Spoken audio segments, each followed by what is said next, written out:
Welcome, everyone. Welcome back. I've been out on a short hiatus, but I'm so happy to be back. And welcome to this latest edition of Remixing Politics and Culture with me, your host, Pam. I am a public relations and marketing professional who happens to have a passion for social justice, voter advocacy, and culture. And tonight we're having a town hall because guess what? There's just so much going on, entirely too much going on. And we're truly in a crisis in our nation. And so I've got a group of people together that we're going to talk about all the things. And we might have to even do this in a two-part show, I tell you. So the person who holds the title of the President of the United States of America literally in a meme declared a rather declared or rather threatened a war on the citizens of Chicago, Illinois, which is pure insanity. Wouldn't you agree? Our prestigious Centers for Disease Control and Prevention is in disarray. Our health system is in chaos as COVID cases surge and other contagious diseases are on the rise, and so much more. So I've gathered 5 very smart guests from around the country who are in the know to discuss the many issues that we're going to tackle tonight. So first up, I have Renee Schalk. Hey, Renee. Hey, Renee is an activist, former Democratic candidate when she and her family resided in Texas. She is a native New Yorker and has returned there working as a doula, specifically to assist Black and Brown mothers and socioeconomically disadvantaged children. She is involved in the Democratic Party in New York and is planning to become a delegate, just as she was in Texas. She has been a very vocal activist at her alma mater, Columbia University, as they faced all of the Trump attacks. Also, Renee is the mother of grown adult children and a set of 7-year-old triplets. How she does it all, we'll never know. Welcome back to the show, Renee. Hey, Pam. Thank you for having me. Hey, everyone.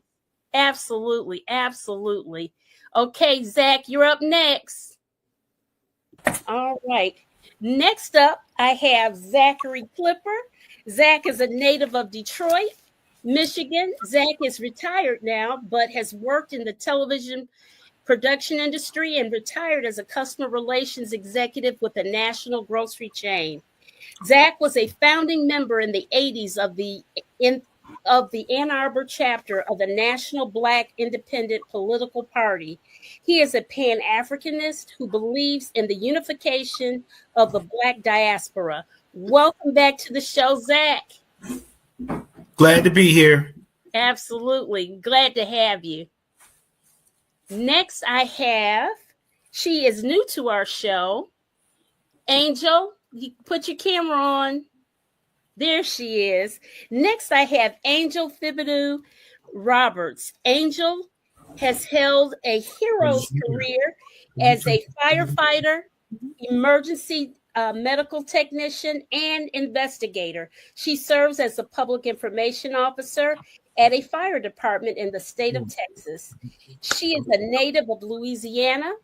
She's a wife and mother of 3. Welcome to the show, Angel. You can turn your mic on. Sorry, my apologies. I thought it was on. I was saying hello, everyone. Thank you for having me. Absolutely. And next up, I have Sharon Mullen. There she is. Sharon is an insurance professional who is also a writer, digital marketer, and a PR professional. She has served on numerous boards and commissions and held office in civil rights organizations. She's native of Ohio. Zach, I'm going to put you on mute. Okay. Put yourself on mute if you're talking and I'm talking. Okay. She has served on numerous boards and commissions and held office in civil rights organizations. She is currently writing for several digital outlets. Okay.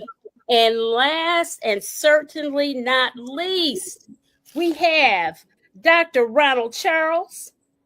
He is the former chief medical officer of the Ingham Community Health Centers in Lansing, Michigan. Dr. Charles is a native of Detroit, Michigan. He has worked in federally qualified community health centers as both a practitioner and as chief medical officer prior to this tenure. In academic medicine as an assistant professor in internal medicine at Wayne State University and as vice president of medical affairs for the Centene Corporation. He is a fellow of both the American College of Physicians and the American College of Healthcare Executives. Welcome back to the show, Ron. Thank you. I almost sound important. You all are all so important. What you talking about? All so important. Okay. Oh, listen, we got some people saying hi to us. Let's see here. Hey, Lori. Hey, Ron White. Michelle. Hey, Michelle. Hey, classmates. Deb. She's from Detroit too. Edwin. Oh boy, he's doing this fraternity stuff. Let's see here. Good evening, everyone. Loretta, hey. All right. Okay. So first, before all of the bad news that we're going to get into, I promise, Renee called me. She said, Pam, before we get into all the mess, let's talk about some of the highlights and some of the wins that we've had. So take it away, Renee. You know what to do. Tell us what's up. What's good. Hey, everyone. So there is a Substack that I subscribe to, and this is one of the best ones I've seen so far. It is actually all positive. And so I'm going to give you a few highlights, and I'm going to let Pam stop me when she thinks I've reached the peak. But so we're going to start with Democrats flipped an Iowa state seat, breaking the GOP supermajority in a Trump plus 11 district and swinging the seat back 21 points. That's amazing. That's Iowa. That's amazing. It is. And in D.C., dozens of labor unions led a march with thousands of people to protest Trump. They were a loud chants of free D.C. and it's time for Trump to go. Mm-hmm. Also, thousands also joined Reverend Al Sharpton and Zohran Madani for a march on Wall Street in New York City. That just recently happened. A Democratic candidate got the most votes in Georgia Senate District 21 election and has taken the lead over 6 Republicans. It now moves into a runoff. Residents in Michigan showed up to protest Mike Johnson at his $500 a night hotel. On the 20th anniversary of Hurricane Katrina, FEMA staff pushed an open letter opposing the Trump administration's cuts to FEMA.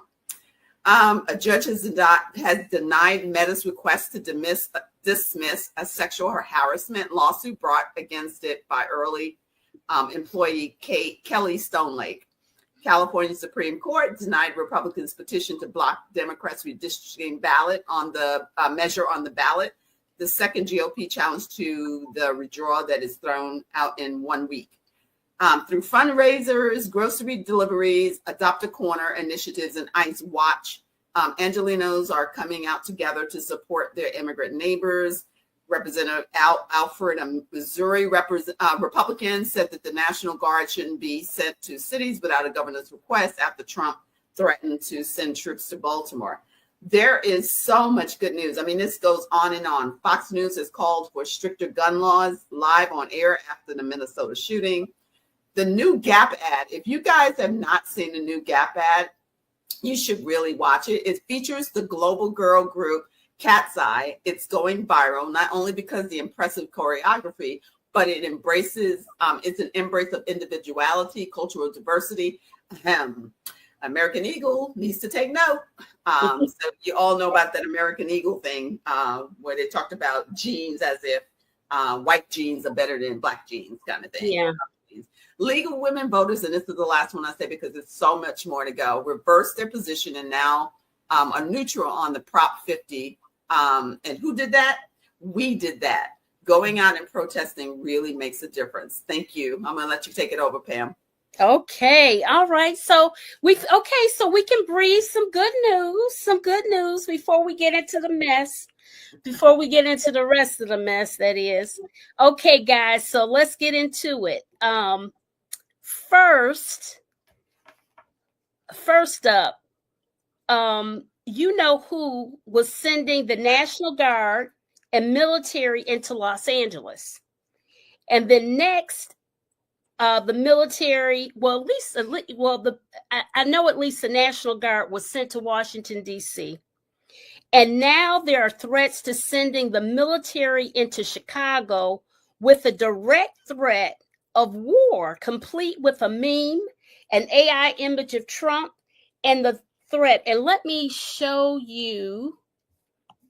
We're going to play a little show and tell here. Okay, share screen. Okay. Let me see. Which one is it? No, that one's not it. Here it is. It's this one. You see it? You guys see it? Do you all see it? Yes, we see. And they want him to be a hero. All right. So this is, I love the smell of deportations in the morning. Chicago about to find out why it's called the Department of War. Well, technically, he really can't change the name of a department without Congress, but he does whatever the hell he thinks he wants to do. And then he has it Shy-pocalypse now. And I mean, this is just, I don't even have words for it. I really don't have words for it. It's shocking. It really is shocking. Let me get back to my studio screen. So we have that. And if that wasn't enough, Trump then called or inferred that our youth are natural born killers. I've got a show and tell for that too. Okay. Let's see. That's not it. Here it is. Hold on. I called you yesterday. When the president from the Oval Office calls you natural born killers, children who are born to be violent, I say this: I respect the office, but I will never honor ignorance. To our children, you are loved and you're needed.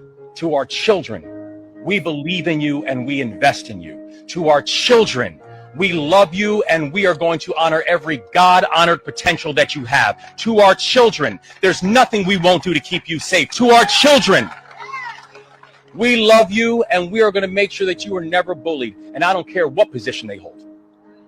Because I want to be clear, if I listened, when I was coming up, if I listened to the tropes and to the trolls, if I listened to the haters and the heartless, if I listened to the Archie Bunker mindset and the dog whistling, if I spent my time focusing on those people who did not love me instead of focusing on those people who do, I would never be the 63rd governor of the state of Maryland and the only black governor in the United States of America. Here in Maryland, we believe in you. We're going to support you. We're going to make sure you're safe. And we're going to make sure that every God-honored opportunity is within your grasp. They're hardcore. They're not going to be good. In 10 years, in 20 years, in 2 years, they're going to be criminals. They were born to be criminals, frankly. They were born to be criminals. And I want to speak directly to our children. Okay. All right. So we got the negative along with the positive. Now, Zach, I'm going to address this to you first, and the rest of you can chime in and what have you. Remember when Dylan Ruth slaughtered the Emanuel 9 in Charleston, South Carolina? I believe that was in 2015. 2015 was? Yeah. And Dylan Ruth, and it was the first time I had heard of this, but he said that it was going to be a race war. That was the reason why he did it. And he had gotten gotten all of this information from being online, as so many young people do, unfortunately. I wonder, do you think that in some sick way, that with all this militarization in predominantly Black cities that Trump is doing, do you think that it's sort of an incitement of something like that? Do you think that's a possibility? I hate to even think that way, but I wonder. Well, I think that Trump has a strong desire to shoot American citizens, and especially Black American citizens. So he's trying to incite people to go out in the street, hoping that they would get into some kind of lawlessness, and that he can direct the National Guard or whoever to open fire on them. He asked before, when they was protesting in the Black Lives Matter movement, can't we just shoot him in the legs or something? Mm-hmm. So he has that plan. That's why I've seen on like TikTok many people saying, whatever happens, stay calm, because that's his plan, is to open fire on us if we go out in the streets and, God forbid, start rioting. It's going to be a bloodbath. It ain't going to be like J6 where he just stood around and watched. It's going to be his direction. Shut it down, kill them all. Mm-hmm. Yeah, Wow. this is a scary time in America. It is. It really is. Angel, what do you think? I'm glad you asked. I am familiar with all those points in history. Um, I think and I know that we give too much credit to that one actor. First and foremost, we give him too much credit. This is a group of people, and he's just doing their bidding. But I do agree that their modus operandi is to make order out of chaos. They want to bait us. They want to pull us into, like you said, incite us to some level of reaction. And then they will have every opportunity that they're well planned, that's well planned and well thought out. They want to bait us to a reaction. I'm so glad that we all have collectively, either by crook or hook, have decided and convinced each other that we're not going to fall for it. But I absolutely agree that their next plan is order out of chaos. But little do most little do they know, we have figured out that that is by incitement or enticement to defend ourselves. We know what they're doing. Thankfully, we can see what they're doing. Mm-hmm. Ron, Dr. Ron, your thoughts? If you look at what's going on right now, think back 60, 70 years ago. The only difference between then and now, number one, they're not using dogs to attack us, and this time they want to use real bullets instead of rubber bullets. Back during the civil rights movement, they were using rubber bullets, which still can hurt and still can cause damage, but people weren't dying from rubber bullets. I believe that he and his minions do want to do us harm, because while they can try to deport those who they believe don't belong here, they can't do that to us. So the only way for them to try to decrease our numbers is to try to unalive us. Wow. Sharon, are you there? Yeah, go ahead, Angel. Go ahead. My apologies. I just thought about this. Doc, I appreciate you bringing that up. It also makes sense that at his last term, he did so much. They planned these things so far ahead. But they did so much work to distance us from the UN. I love to buy rare books.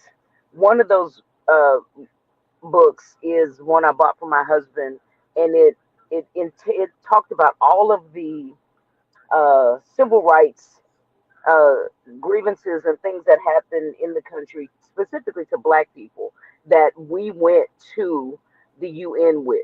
And the UN basically told America, stop that. We see how you're treating your people. Now it makes sense. I'm glad you brought that up, Doc. It makes sense that they did so much work in his first term to distance us from the UN, because now it's going to. Uh-oh. Angel's connection messed up a little bit. Sharon, your thoughts? You there? Uh-oh. Sharon? Can you hear me? Can you Yes, hear me? I can hear you. I can hear you. I don't know why, but it seems like since we started the show that my connection is going in and out. That's okay, but keep talking. Keep talking. This hasn't heard what anybody's answer was. Go ahead. I couldn't hear what anybody even said. Oh, okay. Well, any of the conversation. Oh, I'm sorry. What we were talking about was so I'm gonna go out again and try to come back in again. Well, you're in now, so why are you gonna go back out? Okay. Huh? I can't hear you. Oh, I can't hear. I hear every other word. I can't hear you, so I don't even know what the question is.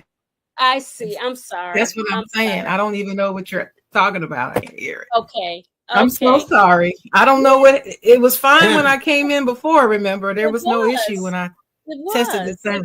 So I'm not sure. I'm gonna go out and come back in. I'm so sorry. I apologize, everybody. No problem. No problem. Renee, go ahead. Go ahead. While she works out the glitches, and because I think people are watching us and trying to interfere with your show. That's all I got to say. Big brother up there. Oh, really? Okay. No, I'm joking, but I always say that when my technology goes away, I always say they're listening to us, but they're going to be bored to death because they're not hearing anything about anything but me cooking and whatever. But I would say the one thing I can give Trumpster credit for, and I don't like to give him credit for anything, is that he put people behind him who knew how to tear this democracy down. The 2025 people, and Stephen Miller is really the one that's running this. Now, they found a lot of loopholes in the Constitution that we didn't know existed, because before Trumpster, every other white man that was in office, they believed in the gentleman's handshake, which means if you say something, if you get into the Oval Office, that you're going to follow the rules regardless of whatever else you might think, but you're going to follow the rules. And they shook on it, and they felt like they had an agreement. They didn't put things in place. They didn't put amendments in place. They didn't put anything in place that just in case one of these white men didn't think they had to do a gentleman's handshake. And Trumpster taught them that not only when we get power back in the House and hopefully the Senate, we're going to have to do some amendments to change the Constitution. Oh, yeah. Way too many loopholes. That can hurt us and kill us. Yes. And I think they're going to really have to seriously consider doing something about the term limits of SCOTUS, the Supreme Court. Oh, yes. Oh, and they're going to have to do something about, they're going to have to do something about that. They're going to have to do something about the law, put something in place that says that you can't block a president from picking a Supreme Court justice just because you don't want it, even though it's a year out or whatever. Yeah. There have to be so many changes. So many. So many. And unfortunately, the Democratic leadership right now that we have, and I'm speaking from New York City because Schumer has pissed me off. Yeah. Gillibrand has pissed me off. Yeah. And I'm starting to question like how much money Hakeem Jeffries took for AIPAC or millions. Yes. It's well over $1 million. It's like, so we don't even have the Democrat leadership that can go out and risk their necks and risk it for the biscuit for us, because they're so intertwined in some of this millionaire money too. So this is going to have to be a whole reconstruction, and that's why I'm really glad to see a bunch of youngish, because we don't need to get rid of our forefathers to do this. They can be mentors, they can help us build community and whatever else. But But I think it's time for a shift of different thinking people, whether you're 30, 40, 50, or whatever, 60 or 70. We just need different thinking people who are not. So that's my take on what's going on and what's going to have to happen in order for us to get out of this mess. Yeah. And, you know, I want to say also, too, that I think the Trumpster administration, I call him Trumpster, I refuse to call him anything else. His administration, I think, is trying to systemically get rid of us, but they're not going to necessarily try to kill us, because that would be like doing a George Floyd, and we'll come out and white people will come out and our allies and all that stuff, and they don't want that. But what they're trying to do is disappear us in the history books and disappear in our contributions that we've given to this country. And so if you can wipe people out of books like they did Native Americans, I mean, basically, you don't hear too much about Native Americans in history class, even as an elementary school teacher, except for, one or two. So they're trying to disappear us. But the thing is, what they don't understand, what white people don't understand, they can't rid us because they come from us. Exactly. We don't come from them. They come exactly. From us. We are the originators. We are the original. They come from us. Right. Everybody has originated in Africa, whether you believe it biblically or you believe it scientifically. They all say the origin of civilization for every people on this earth has come from Africa. So it's either Adam and Eve, if you believe in the Bible, but they were in Africa, or it's scientific, skeletals and artifacts that they found that everybody has come from there. DNA tests can tell you how far back your roots come to Africa. And if everyone did a DNA test, I think people would shut the heck up. Yeah. And they won't be talking about, like, I'm pure white, I'm pure this, I'm it's pure no that. Pure anything. No, we're all from Africa. We're all mixed up. Yeah. Hey, Pam? Yeah, Zach. I was going to say, a lot of people think that Project 25 is a new plan, but Project 25 is actually the completion date for the plan. So they had all this stuff outlined and planned long ago, and now is the time for it to come to fruition. So all the things that we see now have been planned a long time ago, and the people that are controlling Trump are the ones that's going to make sure it happens. And the scary thing is that as bad as Trump is, I think J.D. Vance would be even worse because he's more obedient. He doesn't have the ego that Trump has. So he would be more obedient to whatever their wishes are. And also, I think AIPAC is Hakeem Jeffrey's biggest donor. I believe it is too, from what I read. I mean, there's several people that AIPAC is the devil. That we can't, you and all of this money in elections, period, has done nothing but destroy us. It has just destroyed us, really. Angel, you were trying to say something. Did you want to add something to your comments? Angel? Hey. My apologies, y'all. I'm transitioning. No. Good enough. I don't know how much of before my husband called me. I'm not sure how much of what I said that you all heard, but just making points of how I think I'm not sure who just said that, but yes, it makes sense now. The point I was making is just that it makes sense how in Trump's first term they worked so hard. The powers that are, while he's the puppet, the powers that are writing these plans have worked so hard to distance the U.S. from the UN, so that there's no accountability with the things with the stunts they're pulling. And I do agree that J.D. Vance would be just as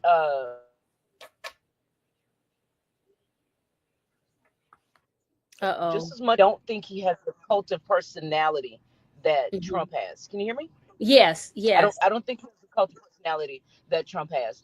And my hope is that in Trump's absence, Jesus, Mary Joseph. My hope is that in Trump's absence, that they don't find one with as much personality and vitriol. Sure, there will be imposters, but there will be some sense to people to say, we fell for it the first time. Let's not fall for it again. Oh, that was a grand old time. Let's go back to business as usual, American politics as usual. I spend way too much time on social media, but I'm seeing the fallout, just like with anything else. These people are getting, they're getting disappointed. The farmers, our farmers, the National Black Farmers Association, they've been having a hard time. 2%, is it 2% or 5% left of the land that we own, left of farmland that we own? I'm not But sure now the percentage. their pockets are hurting. Now they carry Underwood's pockets, or that her farms aren't doing so well. It's a problem. I'm definitely hoping that in his absence, that they won't find another who has such a cult of personality, and that they will continue to be disappointed in themselves and realize that your children are watching. Yes. Yes. But I've got to finish transitioning, and then I can get set back up to my desk. Okay. All right. Okay. Yeah. Loretta, Peter Thiel and Yarkins are dangerous influence on J.D. Vance. Girl, I can't even. They're just so demonic in a very spiritual way. These people are soulless people. They really are. The only thing I can say about J.D. Vance, I used to think that he could be worse. He's worse than Trumpster because he's smarter. Well, I started to flip my thinking, and what I found was he can never get the MAGA crowd. He can't. They don't like him. They hate him. They don't like him. Yeah, that's the advantage we have. That's the advantage on that one. And the other thing, getting back the House, he can't do all the if Trumpster happened to depart us, either become unalive or incapacitated. JD we'll have the House, and he can't do all the crazy stuff that Trumpster has been able to get away with having, all three branches pretty much. So. Yeah. So I think that's the plus side to JD, because I used to think the same thing with Peter Thiel, but Peter Thiel is doing what Peter Thiel does anyway, regardless of whether JD is president or not. The people the person we have to worry about, really truly, that people don't understand, is Miller. Stephen Miller. He is the man. Stephen is the pseudo president. He's the shadow president. Yes. He was behind all of the separation of the children. Trump point one. He is all about the immigration and stuff. The boy has been crazy since high school. Yes. What were you saying, Ron? I was just going to say, his story is quite interesting. He's really, I mean, he and that and all those minions, they're actually very, a bunch of very sad people, because and I'm not saying that to give him any sympathy. I'm just saying they're sad, because he is someone that hates himself. See, sad people, a lot of these people are people who are self-loathing. They have low self-esteem, and they basically don't like themselves. So if you don't like yourself, how in the hell are you going to like anybody else? Yeah. If you don't love yourself, how in the hell are you going to love anybody else? So it's easy for you to do things against people that don't look like you or anything like that when you don't like yourself. So I think Trump does a lot of overcompensating. Oh, he's a real nut job. A total nut job. Okay, guys, we're going to transition into the Epstein Files debacle. And Sharon, can you hear me? I think she's still transitioning. Sharon, can you hear me? Isn't that crazy? She signed on early and everything was fine. It's just the weirdest thing. Okay, so we're going to transition into the Epstein file debacle, and the whole is such a disgraceful thing that these people, a majority of those women that we saw in that last press conference, were really, they were teenagers, young teens, that were involved in this whole thing, being recruited to be Epstein's sex slaves in essence. And they've literally been waiting 20 years for justice. So one of the things that I saw online that somebody kept saying, well, Speaker Mike Johnson, I call him Moses Mike Johnson because he claims that he has some gift like Moses. I don't know where that came from. He's so hyper religious, right?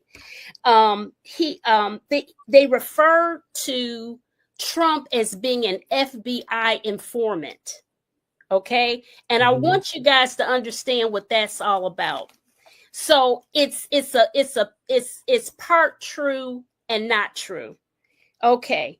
So how many of you heard of the journalist and biographer by the name of Michael Wolff? Okay. Michael Wolff has literally written 4 books about Trump, literally 4. And Michael is a very, he's a great interviewer. And I listen to these podcasts that he has been on breaking down this whole Trump thing because he's the person that has been close to both Trump and Epstein. So where the FBI informant information comes from is that I want you all to be very clear what's up. Michael Wolff, the journalist and biographer of Trump, before Epstein died, he was even working on a book about Epstein. And he's and the 4 books, I told you about the 4 books that he wrote. And he interviewed Epstein at length. Epstein and Trump had a falling out, as you all know, because of property. They were best buds for years, for a good 15 years. They were best buds, hanging out. We've seen the pictures and all that kind of stuff. Epstein told Michael Wolff the details of Trump's money woes. That's because he helped Trump at some point with money issues. Okay? So he and Trump were in cahoots about this one piece of property that Epstein said he was going to buy. And what did Trump do? He double-crossed him and bought it from under him. Epstein knew that there's no way in hell that Trump could have afforded this piece of property. So enter into the case, he found out that somebody from Qatar or Saudi Arabia, from one of those countries over there, actually gave Trump the money to purchase the place, and then Trump sold it back. And so there was this money laundering going on. The problem with that whole story is that Epstein told Michael, and Michael put that information in his book. Epstein calls Michael Wolff and says, I think I told you too much. Okay? He gets wind that something's happening. When he flies back to the country, to the United States, he gets arrested on the tarmac. Why? Because Trump turns him in on the sex trafficking. Trump did tell the FBI and the powers that be. So that's where that weasel word of, Mike Johnson says, oh, well, he found out what kind of terrible man he is, and therefore he turned him in. Yeah, he turned him in, but he only turned him in because he talked too much to Michael, and Michael put it in the book about the money laundering. So that whole thing, he's a saint, he turned him in and all this stuff, he's an FBI informant, that's the real deal. And I heard that directly from Michael Wolff's interview. So now what's going on, what's so bizarre is that after all of this stuff happened, this dude named Acosta, who was a prosecutor in Florida, he and Pam Bondi and all them people in Florida, they made some kind of sweetheart deal with your boy Epstein. Epstein, for all of these charges they had him on, he ended up doing like a halfway house type of situation with his incarceration. He was like going in and out. He could go wherever he wanted to during the week. He only had to come to the little camp club prison like on the weekend, some weird mess like that. Nothing that he should have ever had, right? And so all of these sweetheart deals were made because when they first arrested Epstein, the FBI had all of the tapes. They had all the goods.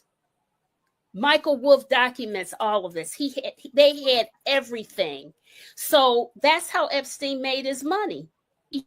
They had everything. So that's how Epstein made. Why is it backtracking? They had everything. So that's how Epstein made. Why is it backtracking? Everything. This is weird. So that's how Epstein made. Why is it backtracking? Everything. I'm having all these issues tonight. Hold on. Okay. Somebody went on mute or something. I don't know what. Anyways, guys. So that's the real deal about this whole FBI informant thing with Epstein.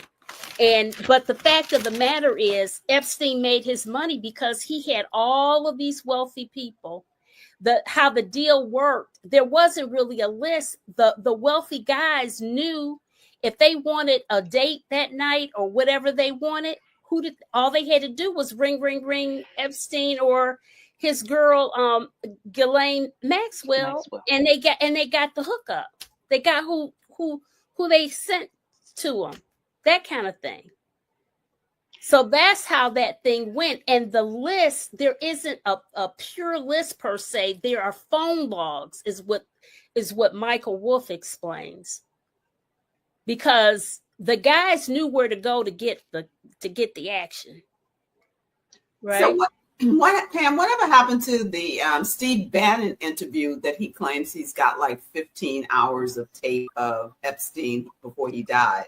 You know, I don't know. I have to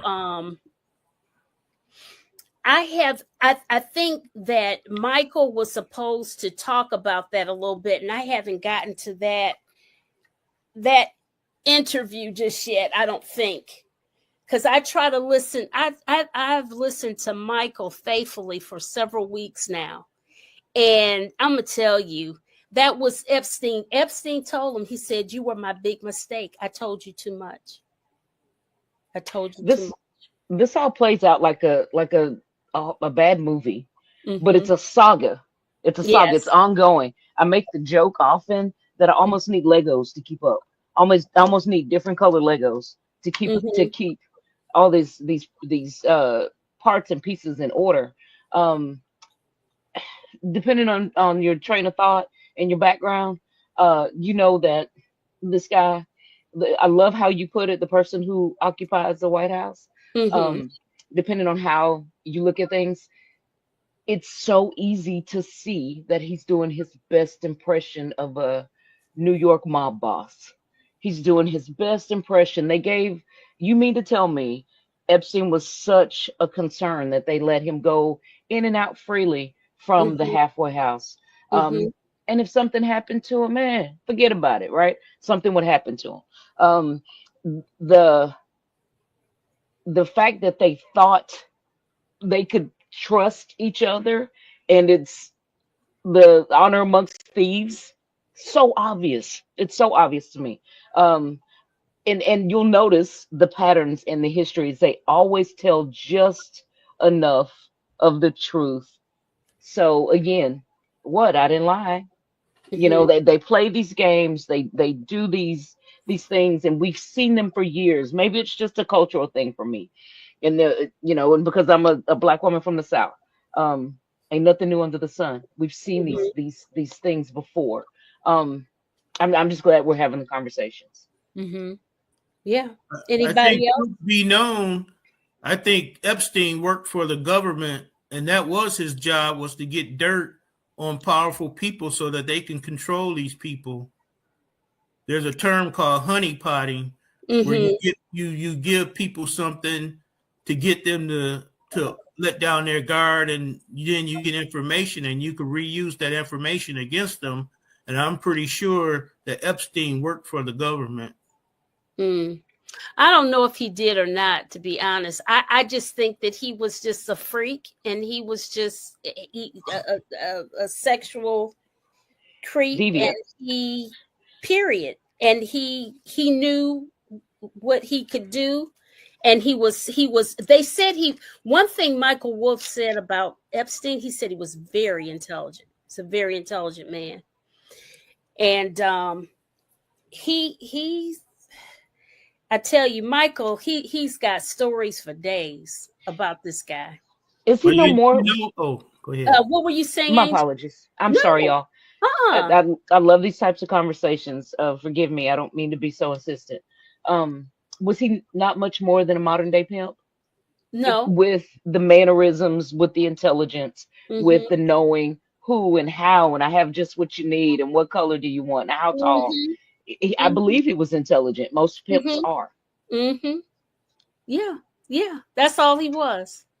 When it comes to Trump and Epstein, you know, in Epstein's deposition, he was asked if him and Trump had ever entertained girls younger than 18 together, and he said, "I plead the fifth." He didn't plead just the fifth. He pleaded a few of the amendments. He didn't want to answer that question because he didn't. He pleaded all know the answer. 4 of them amendments that I ain't even heard of. He went beyond the fifth. Thankfully, there are pictures, and I don't believe they are AI generated. There are pictures. We got him on video, baby, and I'm gonna tell you that dude, Michael Wolff, hunty. The British press is where he's giving all the details to the Daily Beast, and it is phenomenal. Really is. Really historically. Really remember, who was it? Someone here might have been Emmett Till. Wasn't it the people that finally told their story? The murders of Emmett Till finally went and told their story in the UK, and do you guys remember that? They finally told the truth in the UK because the statute of limitations was supposedly over, or had run. And once I could be speaking out of turn. Trial was over. Once the trial was over, and they were that's what it was. Adjudicated innocent, they couldn't be tried again. It would be double jeopardy. So then they just told the truth. Exactly. That's what happened. Exactly. And it seems to be the same thing is happening likewise. Here. Ron, you have any comments about this? I have so much that I can't even. It's overwhelming. It really is overwhelming. First of all, I don't think he committed suicide. No, he was murdered. I mean, how convenient he commits suicide 2 days after he's arrested or whatever. It just doesn't add up. And I had a co-resident with me who used to always say, if something doesn't sound right, it probably isn't. Right. So I don't believe he murdered himself.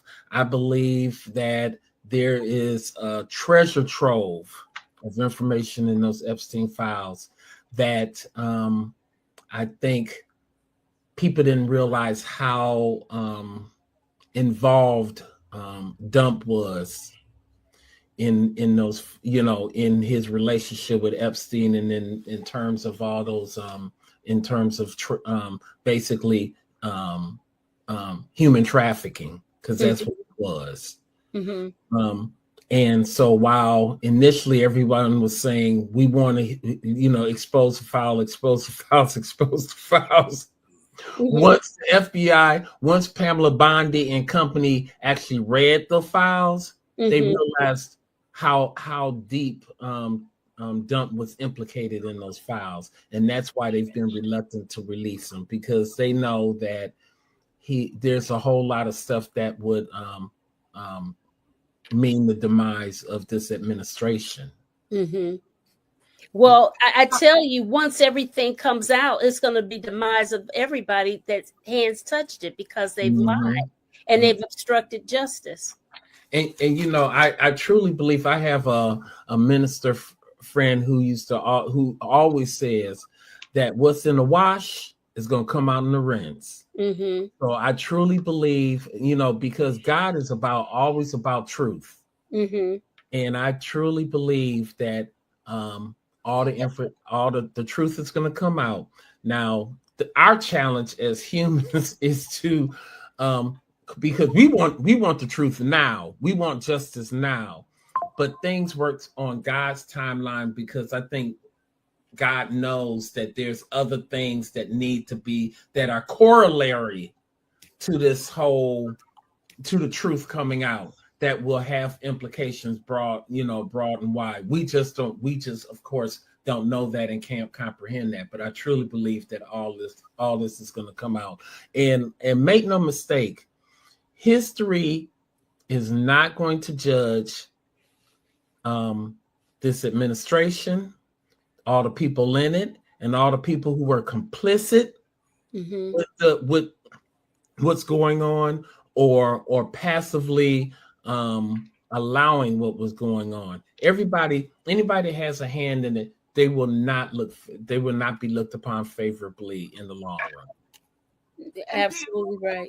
I want to add that the Epstein estate has actually agreed to send their documents to the committee, the congressional committee that is overseeing the Epstein case, which is probably going to be more telling than the 33,000 out of hundreds and hundreds of thousands of pages that they received from the DOJ. And so that's a good step, that we can actually see what's going on in some of the Epstein records that most people don't get to see. In addition, I think that the Trumpster administration, the reason why they're really against, he's not caring about whether or not he wins the House or not, because he knows he's not going to work another term, because either he's going to be dead or he can't seek it. So he really doesn't care about that. He cares about losing the House, because if we get the House, we're going to start investigating the Epstein situation, and there's nothing that he can do about it. The record's going to have to be turned over. So he's fighting on a whole bunch of fronts, and all of it leads to the Epstein file. But the other big piece that nobody's paying attention to with the Epstein file, there is a behind the scenes investigation about the money. They're following the money. Mm-hmm. So there's a huge investigation about, and that's making more legwork and making more progress of where this money that was in his account came from and who it came from. Mm-hmm. And they can't stop that. And so, and nobody's really trying to talk about it, because that's the thing that's going to trip him up, is following the Epstein's money and who it came from. And if he is tied into that, then we're going to have, then there's nothing he can do to deny all of that. It's sort of like Al Capone when they took him down not for racketeering and all that stuff. They took him down from, mail fraud.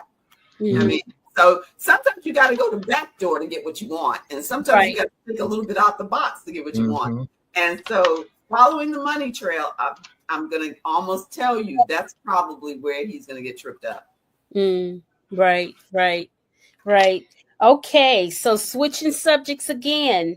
I'm going to jump from the New World Order to just getting into our prestigious Centers for Disease Control and Prevention, because that is a hot mess. I understand that we've got some emergencies going on right now, and I want to share with you the screen. Let's see, there it is.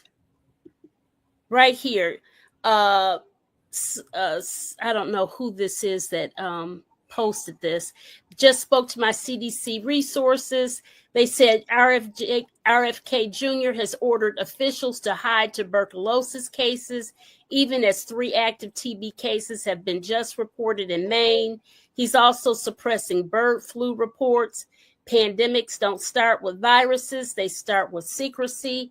I report on bird flu, COVID-19, tuberculosis, and other emerging threats straight from the front line. I need your support. Follow my page and help spread the truth. Okay, Ron, being our only doctor here on the platform, I need for you to what should we be doing? And what is the AMA saying? And what are your colleagues saying about this holy mess that we've got with the CDC? There's a whole lot people are saying. I'm not even going to delve into that. I mean, into what they're doing, because what they're doing is out and out evil. I think I'm just going to focus on what people should be doing. Let's do that. I'm going to focus on the positive.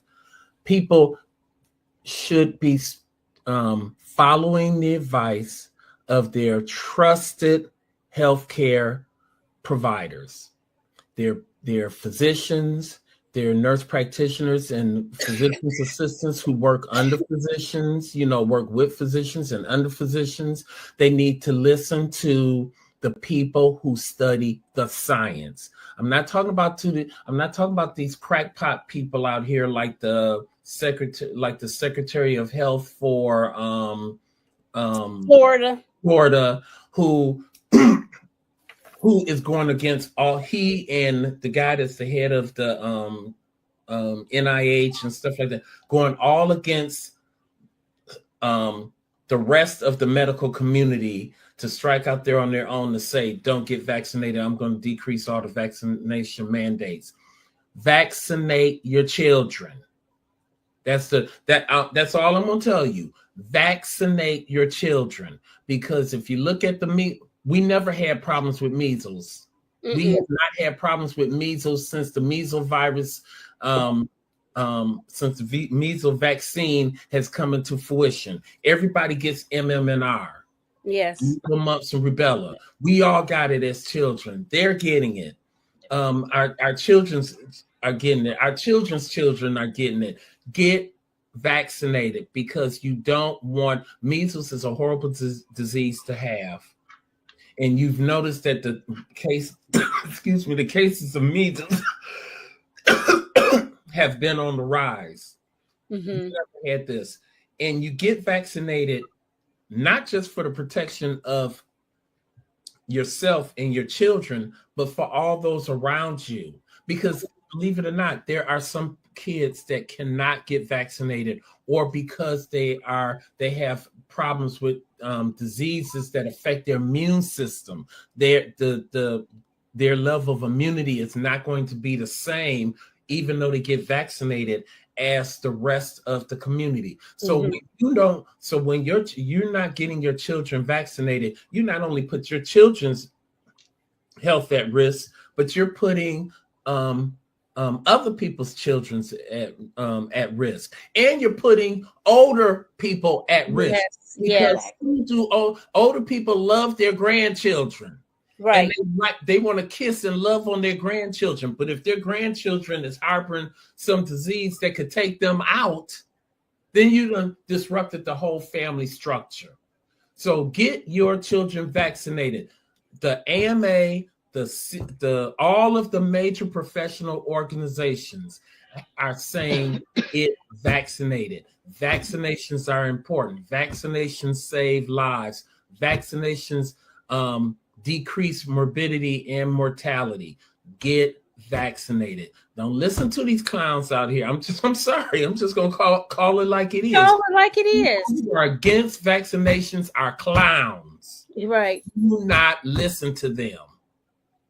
Doc, I say all the time, I don't want any advice from anyone that has not passed microbiology. Okay, thank you. Okay, thank you. and least of all, do not listen to someone who was an American history and politics or whatever he was and culture major in college, who on family don't want to have anything to do with him. He has just ruined that family. Okay. So do not listen to people. Do not listen to people like that. Do not listen to crackpots who are they may have medical degrees, they may have gone to prestigious or institutions, but their line of thinking is counter to the majority of medical practice in medical society.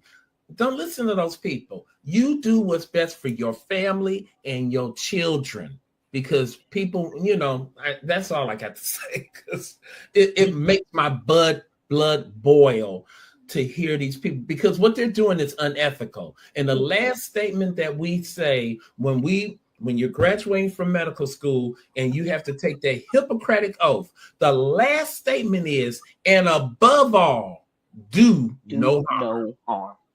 That's right. You'd be surprised at the large number of black crackpots there are.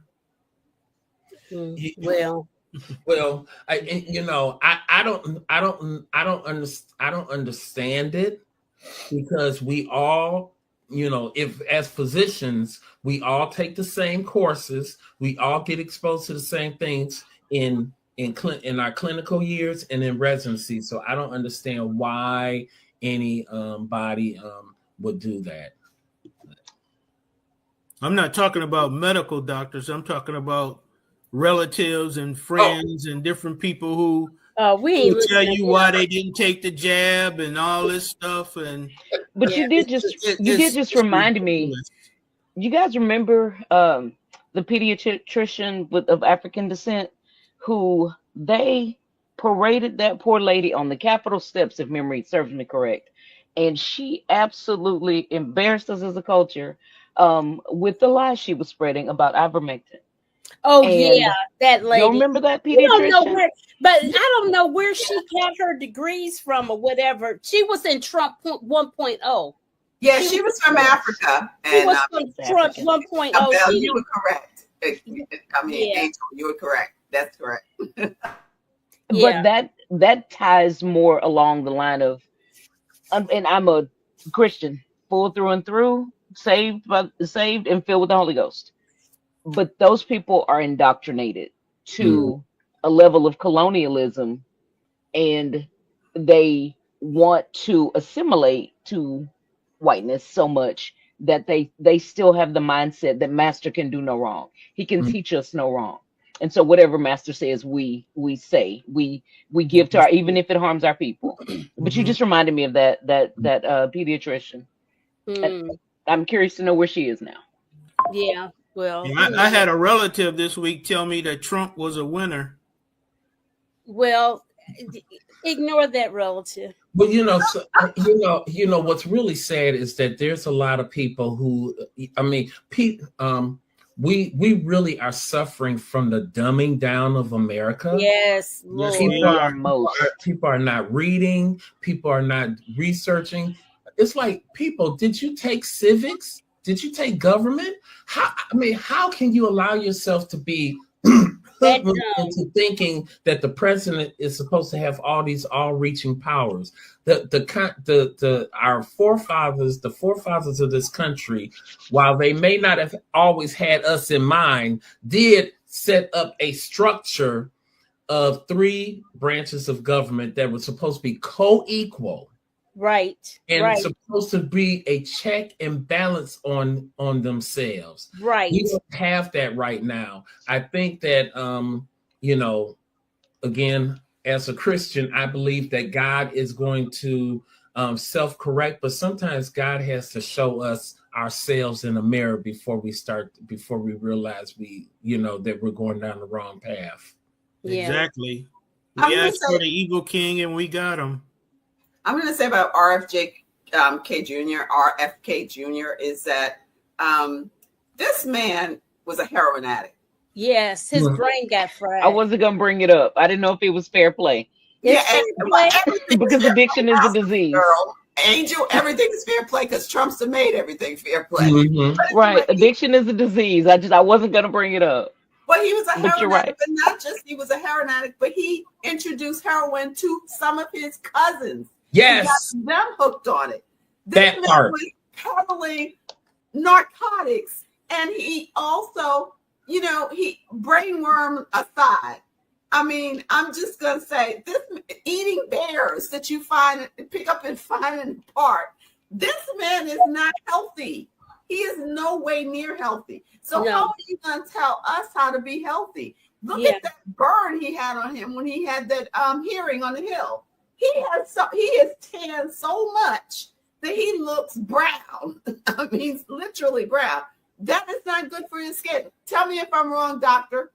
Again, his family, are not, have distanced themselves from him. And I mean, his own first cousin came out with a statement saying, do not, when he was running, do not vote for this man and do not appoint him as Secretary of Health and Human Services. He is not qualified. He, to what you said, Renee, he turned his family onto drugs. Why are you going to listen to this man?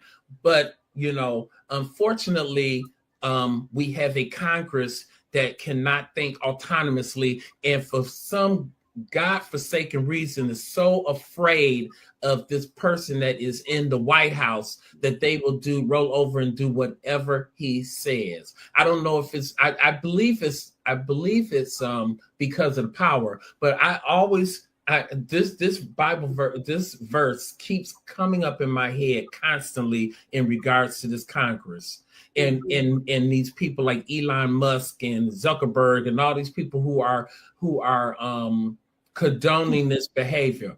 What good is it if a man gaineth the world and loses his soul? Yeah.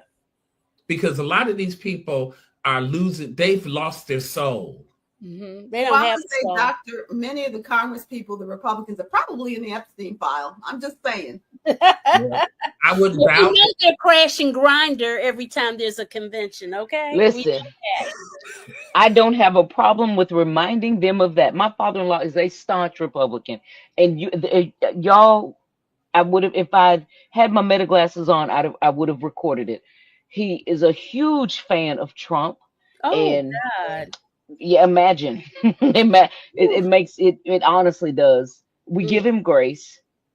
He's everybody's got a family member that works for the State Department. But no, really, we have a family member that works for the State Department. So it makes conversations and travel and Christmas difficult sometimes. Yeah. But just a huge fan of that man. And when I reminded him, do you realize your party crashed the servers for Grindr? Well, no, that happened. It wasn't. No one made it up, and no one's blaming them and falsely accusing them. That happened. Angel, in regards to your father, when you guys have discussions about things like the Central Park, the exonerated five, who he wanted to maintain in, who they must have done something. When he and his father would not rent to people based upon skin color, what does he say to that? Because that's against your own people. It's a shouting match, and we're here in the South. So it's, I built a house, and everybody black I hired to help me build my house flaked on me. But them good white people from down the road came and helped me build my house. Mm-hmm. And granted, they're sitting on $500,000 property because they bought smart. But he's got those types of stereotypes. He's got nobody white never harmed me. It was always somebody black. Okay. I'd beg to differ, but these are the facts. And the Newsmax playing in your house all day long is not telling you the truth. And at 70, it just makes things hard. But we have gone, I'm not kidding y'all. I stopped by to visit at 9:00 and we didn't finish shouting at each other till 2. It was a long day, and I love him dearly. He's a good Christian, faithful man to his family, to his wife, to his children. I'm a daughter-in-law to us, to the grandchildren. He's a good, faithful man. He just does not see the benefit and the work that the other party or that any other party has done. And y'all, when someone called me and said, "Is that your father-in-law?" Remember when the Tea Party, after Obama got elected? Is that your father-in-law on the news with all them people with the Tea Party? like a raisin in a bowl of milk. Uh-huh. I got the phone call and I was like, I know y'all lying. It was him. It was him. And just as proud as he could be, my poor mother-in-law with the big old 3x5, maybe 5x7 on their fence line, Trump. She sent me the picture. She said, Lord, I'm so embarrassed. And their neighbors, because they live rurally, love him. Love him. And not speaking ill of him. He's a good man. He just does not, he's committed. And then, like I said, honestly, he feeds himself that propaganda and that rhetoric all day long. But it's hard. We rarely get to concessions of points. It's just a lot of going back and forth and in circles. Yeah, sounds like it. One last topic, and we're going to wrap it up for the night. New World Order. Trumpster has blown up all of our relationships with our allies with all these tariffs. And then remember when he was going to take over Greenland, and then he was going to make Canada the 51st state and all that kind of stuff. So he's pissed everybody off. And so now last week we had India, China, North Korea, and Russia, all of those, the big shots from those nations together, hugging each other, doing the double kiss thing and all of that, looking all chummy, really inferring that there's a new world order. What did you guys think about that when you saw it? Well, they've been working on that. There's a thing called BRICS. Yes. Different things. So they are working to get away from the American dollar. Yes. And the power of America, and he's just helping them. He did. And he's so stupid. And you see the jobs reports and everything. I mean, remember what I want everyone to remember what our economy was doing on January 20th, 2025, before 12 p.m., before 12 noon.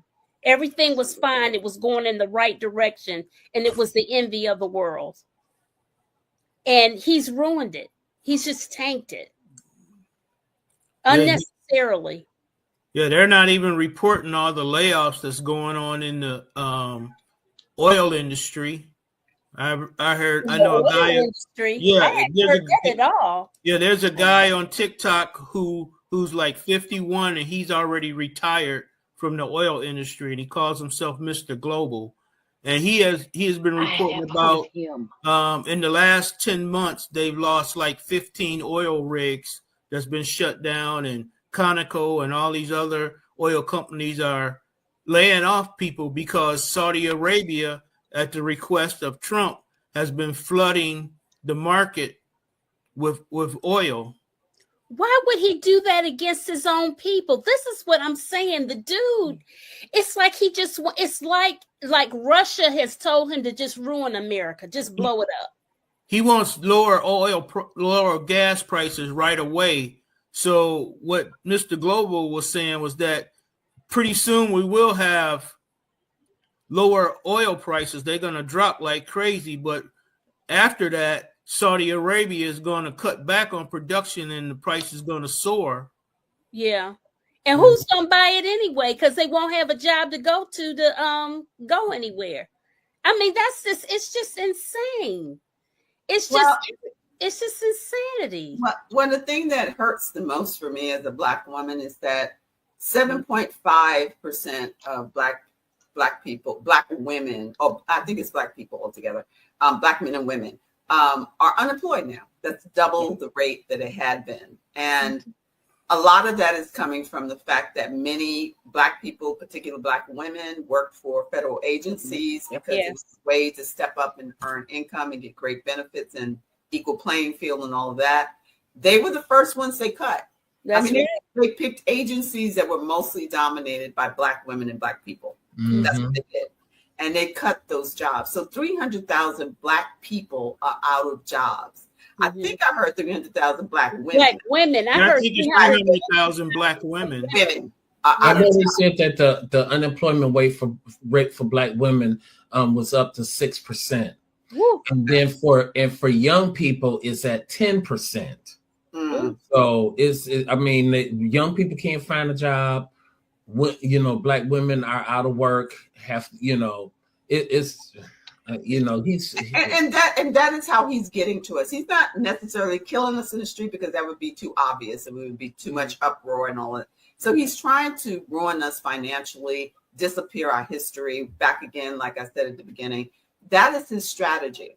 And if people can't see this, I mean, not all skin folk are kinfolk, as they say. Right. However, your pockets are still the same pockets as my pockets and all that. And if you can't make a living, if you can't feed your family, you would think that you would say, okay, there's something wrong with this picture. He said he was going to be egg prices down day one, groceries down day one, end wars day one. He's got us in more wars than Biden ever did. Right. Biden's just maintaining wars, but he's trying to mess with Venezuela. He's trying to mess with India. I mean, Iran. Oh, forget Iran is plotting. Forget about that. Yeah, they're plotting.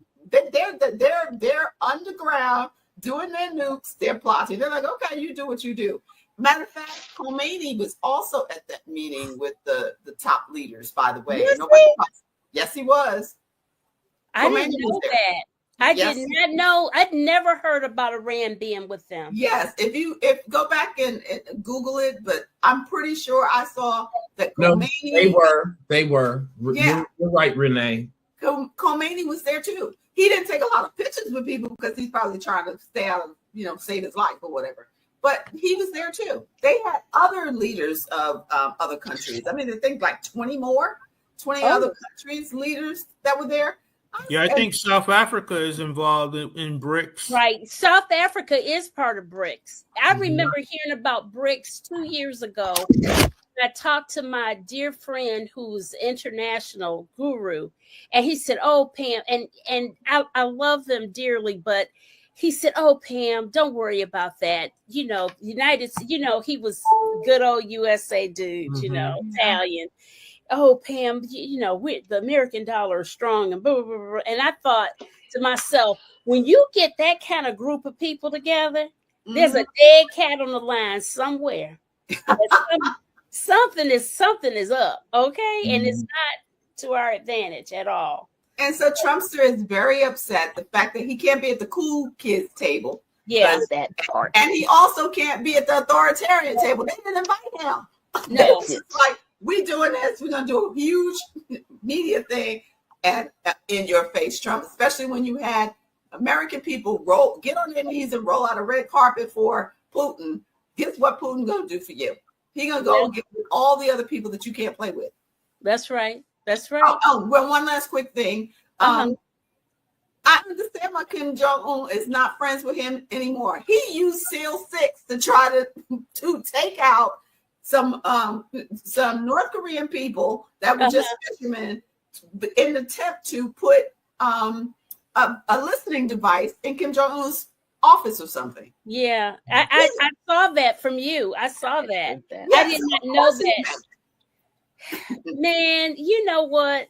He thinks he's a New York mob boss. Yeah, that's what he thinks, and he wants knows to be one so bad. He knows everything and knows Jack. Doesn't know Jack. But listen, guys, I appreciate everybody joining us. I've been out for a little bit. I'm glad to be back. And I look forward to some more shows. My daughter made me an outro for my show, so I'm going to use it. So let's wave goodbye, guys, everyone.